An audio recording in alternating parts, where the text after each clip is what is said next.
Magandang umaga mga kapuso. Andito po ako ngayon sa Barangay San Nicolas, Masantol, Pampanga. Dito sa akin mismong kinakatuyuan, itong nakita niyo pong baha, ito po yung kalsadang mismong dinadaanan ng mga estudyante papasok, papunta sa kanilang mga paaralan. At sabi nga ng mga lokal dito, onting ulan lang at kahit magtuloy-tuloy lang ulan, ay halos ganito na po ang sitwasyon ng mga estudyante at ng mga residente na dumadaan dito sa Barangay San Nicolas. Mga kapuso, kaugnay po niyan, uulanin po ang maraming parte ng Luzon ngayong araw ng Martes.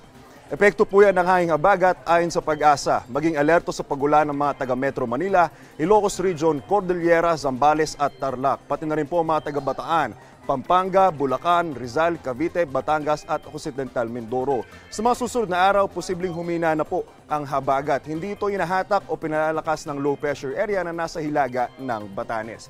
Paalala mga kapuso, magbaon po tayo ngayon ng kapote, ng jacket at ng payong para iwas perwisyo at stay dry mga kapuso. Ako po si Anjo Pertiera, ang inyong unang hirit weather presenter. Know the weather before you go. Para Mark safe lagi, mga kapuso. Kapuso, para laging una ka sa mga balita, bisitahin at mag-subscribe sa GMA Integrated News sa YouTube. Sa mga kapuso abroad, samahan nyo kami sa GMA Pinoy TV at sa www.gmanews.tv.